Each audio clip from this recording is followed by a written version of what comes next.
Hello, and welcome to Seen and Known with Alicia Jones. I am your host, Alicia, and I'm so excited about this episode that is titled Healing from Anxiety. Okay, so the reason why I created this podcast is to create a space for healing conversations, a place where you are met right where you are. And I hope that this becomes a place for you, a place that you can come to on your Spotify or Apple Podcasts again and again, and come to this space without fear of judgment and just hoping to move along in your own healing journey. So I wanted to do this episode because I wanted to demystify anxiety. I want to normalize it and normalize having conversations about it and help listeners recognize how it may show up in your day-to-day lives or in the lives of people that you care about. I wanted to give some language to some of the things that we experience every day and approach anxiety from a place of gentleness versus a place of shame. So when we first start talking about anxiety, I want to talk a little bit about what anxiety actually is. Anxiety is a natural response of the nervous system designed to protect us from danger. So think your fight versus flight response that you have naturally in your body that is regulated by different types of hormones like adrenaline and epinephrine.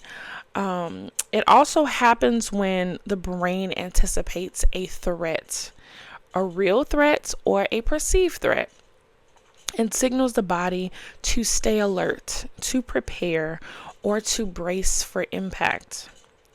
While anxiety can be helpful in moments of true danger, it becomes overwhelming when the body remains in this heightened state, even when we are safe.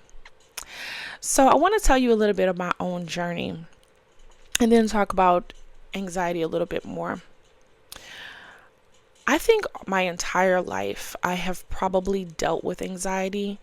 I just didn't know what it was. And it's so hard as an adult when you are trying to navigate things that you now have the tools to understand a little bit better. Like I am very open about my journey with ADHD. I'm really open about generalized anxiety disorder, which is something that I have struggled with in the past. And so when I look at, and I became an educator, and I look at some of the things my students were dealing with, I'm like, oh, wait, I think I deal with this too. And so I remember having a friendship one time, and the person called me sensitive, and I kind of was taken aback by it and was really hurt by it because I didn't think I was sensitive. I thought I had, a sense of resilience. I didn't think that I was often offended by things. But I recognized in retrospect that what she was labeling sensitivity was actually some of the attributes of my anxiety. So being having this heightened sense of pressure, this heightened sense of fear that made me a little bit always trying to have everything completely like regulated and perfect, and making sure that nothing went wrong and nothing bad happened, and anticipating all scenarios so that I would not be caught off guard. And so that was actually my anxiety showing through, but I didn't have the language at that time to communicate that to her and to ask for, grace as I learned more about my personality and my mental health challenges. And so as I got older, I think I was either in my late 20s or right at the beginning of my 30s, I was teaching in the K-12 environment. So if you don't know, I used to teach high schoolers. I used to teach 9th through 12th graders biology. And I remember, and if you're a teacher, you can totally relate, I remember about fifth or sixth hour, maybe sixth or seventh hour, I would get this pain right here.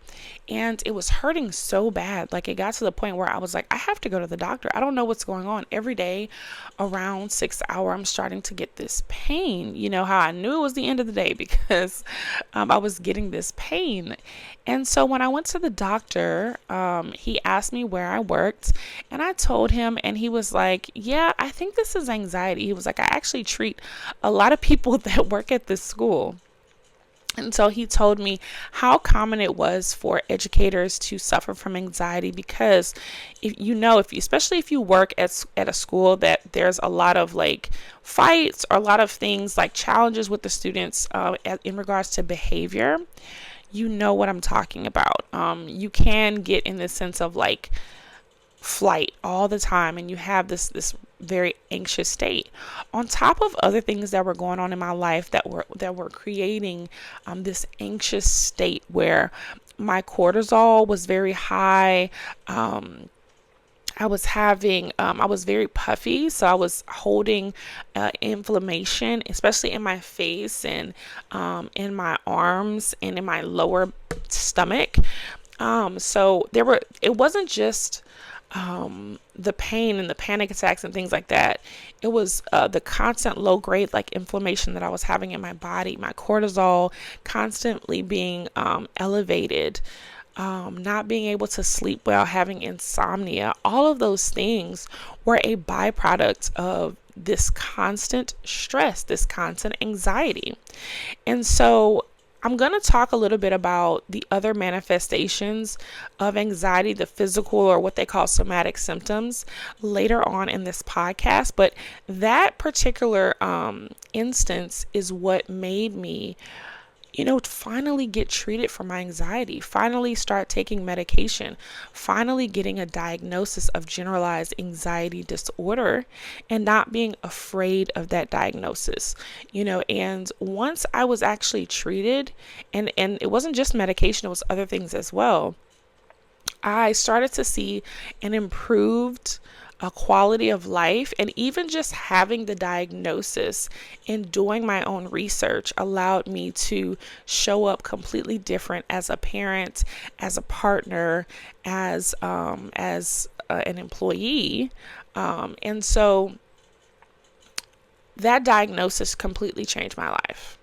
And it gave me the language that I needed to live a freer, more intentional life. So, I mentioned this earlier. Anxiety is a nervous system response. It's not just worry. It's often about anticipating the worst and not being able to live in the present moment. And it's your body saying, okay, at one point I was hurt by this, something hurt me, and I don't want this to happen again. And so let me prepare. And sometimes it's not actually like you doing something, but it's your body bracing for impact. Now, when we were Neanderthals, having that fight or flight type of response actually was meant to protect us and to help us, because we were running from wild animals and trying to get food, right? But now having something like generalized anxiety disorder is your threat detection system being stuck on high, constantly being at high alert. And for many people, that they have it throughout their life, but for many people it develops after prolonged stress, after trauma, after instability. And so for me, I think I always trauma from childhood made me generally a more anxious person, but after I went through betrayal trauma, it definitely got worse. And that was when I really was at the height of like, okay, I need to be medicated, because this is something that's a constant. It's all the time. So what are some symptoms of anxiety? I remember I was talking to someone and they were having some physical symptoms, and they realized on the back end, oh, I've been having panic attacks. They didn't necessarily have the language to say what was going on with them. So here are some physical signs that you can experience if you're either having a panic attack or you're just having anxiety. So one is tight chest. That used to happen to me fairly often. I used to literally think I was having a heart attack. And I would go to the doctor and they would put me on a little machine to check my heart, and it was fine, but I was having these like symptoms. Shallow breathing and not being able to control it. Trouble sleeping, the insomnia that I mentioned earlier. Always feeling on edge. This is the one that it's almost, sometimes it can be very subtle, and it's definitely a symptom that I have, and I've gotten to the place where I can feel it now, and I know that I need to make some adjustments or I need to do something else, because it's just like this. I describe it as almost like my body feels like it's buzzing, like, and I'm constantly like waiting on the shoe to drop. Fatigue. This is the one that I was really surprised, because I think a lot of times people look at anxiety and depression as opposites of one another, and I know that a lot of times people can associate fatigue with depression, but your body is so heightened all the time, even when you're sleeping, that you're not getting great sleep. And so the fatigue can come from the fact that you're not sleeping well, and your body is never getting the opportunity to truly rest, because your cortisol is constantly elevated, and that adrenaline is constantly racing through your body. So let's transition to some mental and emotional signs. Overthinking conversations. That is, oh my gosh, like, I thought that was normal. I thought that everybody replayed conversations as many times as I did, and that's not normal. Replaying scenarios over and over and over. Constantly thinking, what if I would have done this? Feeling responsible, oh my gosh, for outcomes that you cannot control. This one is a major problem for me, because I have to ask myself all the time, what can you do about this? If this person doesn't like you, okay, what can you do about that? If, they were offended by what you said, what can you do about that right now in this moment? And a lot of times these are things that you don't know, but you're agonizing about, maybe what if they, just all these different things. What if? And so, I'm starting to get to the place where I have to ask myself, is there something that I can do about this now? Is there something I can change now, today? If the answer is no, then I need to not worry about it. And then difficulty resting. And then spiritual anxiety. So this is a big one for people who are spiritual, who may be believers, maybe Christians, or some other faith. Feeling pressure to just pray it away, whatever the situation is. Feeling like I need to just douse it in prayer and just hope it goes away. Guilt for the fact that you're still struggling with the mental health challenge. Confusing anxiety with a lack of faith, or feeling like you have to be strong, you have to be composed, and you have to be openly faithful out loud, or you're a person that is lacking faith. So for a long time, I didn't call my anxiety. I thought it was just like, okay, I'm being super responsible, and everybody else is just not being responsible, but little did I know, I was exhausted. It was very exhausting to me to have to be on all the time. I want to say this too. As a Black woman, and as someone that some people would consider to be high achieving, dealing with my anxiety has been one of the hardest things I've ever had to deal with, because it reminds me that I am not perfect, and I have limits and capacity. And when you're a high achieving person, you don't want to have capacity. And that's where you have to check your ego at the door. When you're a high achieving person, you want to be able to do all the things at all times.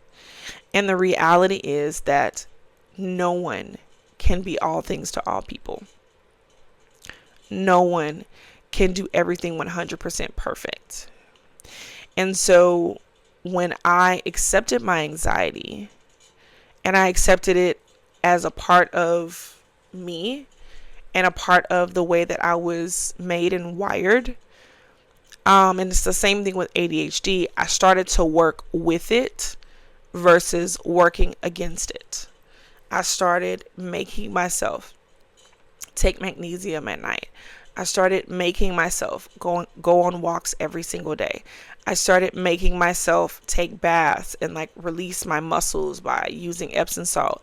So if you are like me and you are a woman, especially a black woman that has this trope, this belief, this thought process that you have to do all the things, let me tell you, that is how you will end up in an early grave.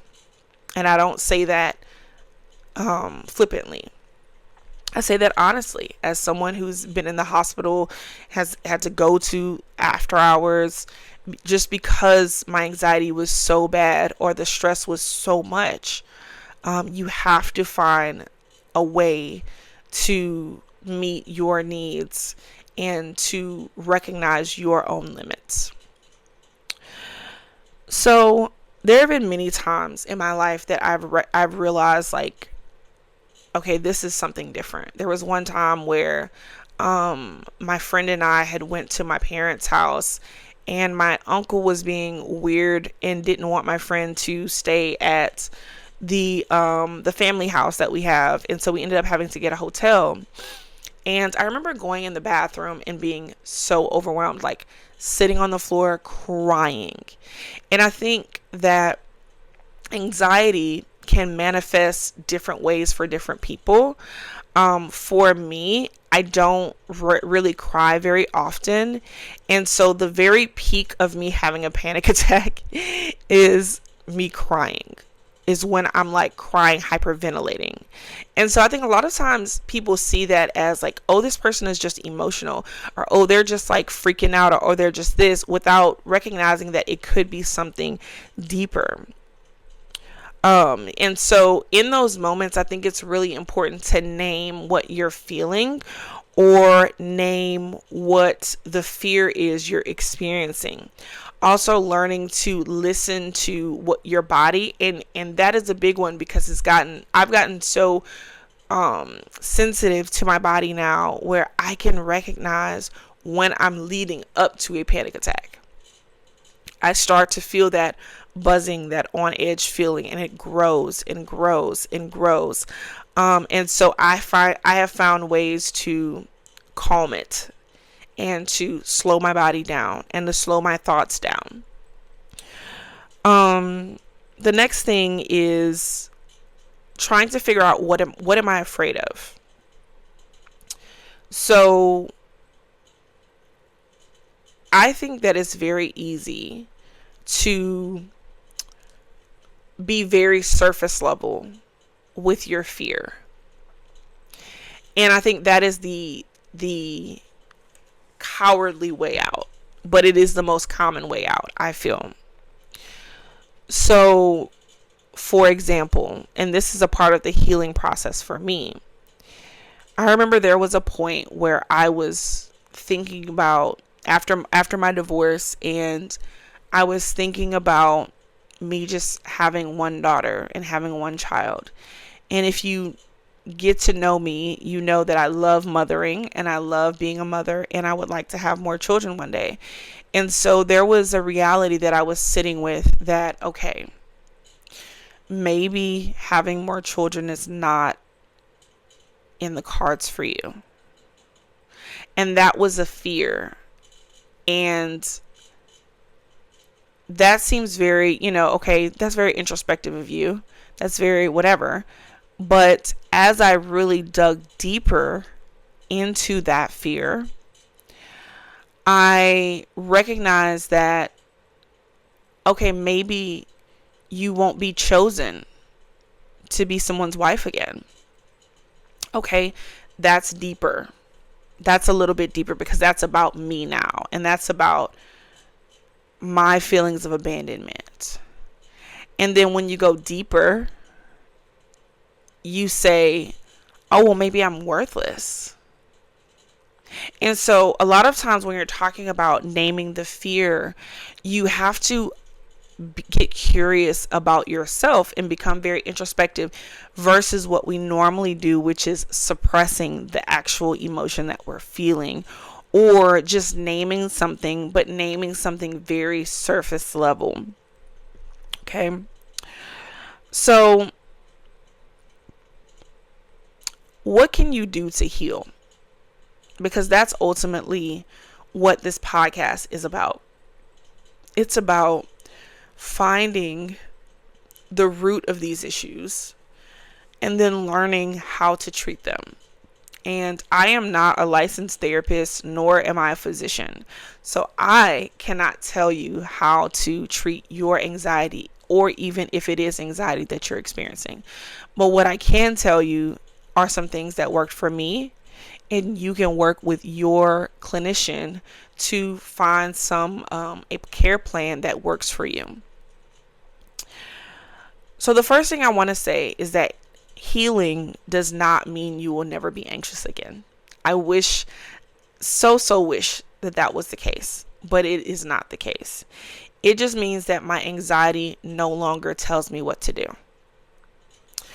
I am not at the end of the road with my anxiety. I am learning every day what works for me and what does not. And but I have found many things that work for me. So the first thing is walking every day. Sometimes I remember this past fall, it was around Christmas, and it got to the point where my stress was so bad that I was having physical responses, like muscles aching, muscles being weak, brain fog, fatigue, pain, just like a generalized pain, almost like fibromyalgia pain. And it took a while for the doctors to really figure out what was going on. And part of it was because of stress. So, and another part of it was I was not moving the way that I had been moving over the summer. And so I got back to the point where I was committing to walking every day. And I have a very walkable neighborhood. And I found since living in this very walkable neighborhood, my mental health has improved. So I don't know the science of it, but I do know that movement can improve your mental health. And so walking and working out on a regular schedule can improve your anxiety and release some of that nervous, on edge energy that you feel. Number 2, and this one is particularly hard for me, is listening to your body. So I'm a person that I'm an overachiever, and I'm a person that I feel like I should be able to do it, if that makes sense. Whatever it is, I should be able to do it, even if I don't have the time to do it, even if, I already got a million other things to do. I'm a person that is very hard for me to say no to a project, no to an opportunity, whatever. And so I have learned to rest when my body is tired now. When I'm starting to feel sleepy, when my body feels run down, instead of forcing it to work, I am just learning how to allow myself to rest. Letting rest be a practice. That's the third one. So we like to think of things like prayer and things like worship and all those things as spiritual practices and spiritual disciplines. But rest is also spiritual because we are called as believers to love our neighbors as ourselves. And we should treat ourselves well. So often we, especially as caregivers or people that are in caring professions, where we give and we give and we give and we pour and we pour and we pour, without recognizing that you have to have something to pour from. And so allowing rest to be a practice of yours. Therapy. And recognizing that there are different types of therapy. So there's talk therapy. When people say therapy, they're mostly talking about talk therapy, but there's somatic therapy. There is therapy that's specific for people that have gone through betrayal, trauma, etc. There are just a variety of different techniques in therapy. Cognitive behavioral therapy, DBT as well. There's just a lot of different types of therapy. And so I think step one to that is finding a therapist that you like and that you can relate to, and that will help with some of that anxiety. Breathing, prayer, meditation. So I found that sound bowls, listening to sound bowl music has helped me a lot, especially as I'm winding down to go to sleep, or if even when I'm at work, playing some sound bowls in the background to just kind of guide me and help me stay grounded.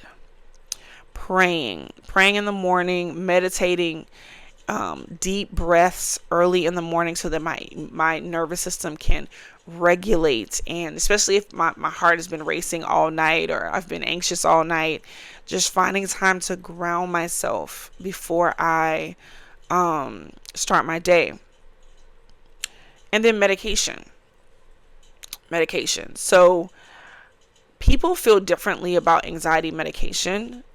I have been on 3 different types of medication, and there's some that you can take as needed, some that you can take every single day.